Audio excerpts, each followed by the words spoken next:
So in Trump's speech today to the War Department leadership, right, he said that he is going to use the military to target enemies from within. And he even went so far as to suggest that the generals should see their deployments to American cities, specifically, blue cities, Chicago, that sort of thing, Portland, as training grounds. Like suggesting that the military should use American citizens on American soil as the guinea pigs for like how the military is gonna conquer cities and make them safe. And he justifies this by saying, hey, there are other presidents who've done it in the past. George Washington did it, Grover Cleveland. Grover Cleveland never gets a mention, so like good for him, but I mean bad for America. Abraham Lincoln, and then he said George Bush. He didn't specify which one, but I'm pretty sure he meant George H.W. Bush.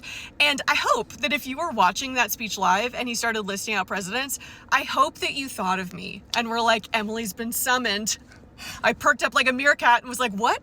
Did someone mention a president and needs me to explain what they did in the past? It's what I live for. The main thing that I want to make sure is clear is one, I mean, he wasn't lying. Those 4 presidents did authorize the use of the military, like on civilians.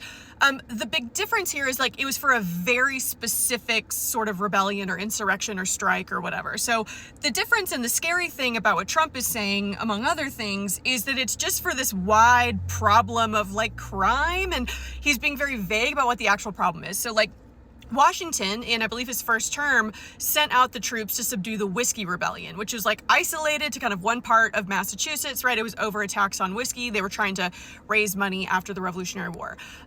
Grover Cleveland authorized the use of troops to break the Pullman strike. Basically, he used the fact that the Pullman cars carried the U.S. mail. He was like, now I can do something because you're getting in the way of the U.S. Postal Service. So he sent troops on behalf of the companies, right, to break the strike. I mean, Lincoln authorized the use of the military on dissenters in the North because they were at war, right? They were literally in a civil war, but he did. He suspends habeas corpus, just throws people in prison.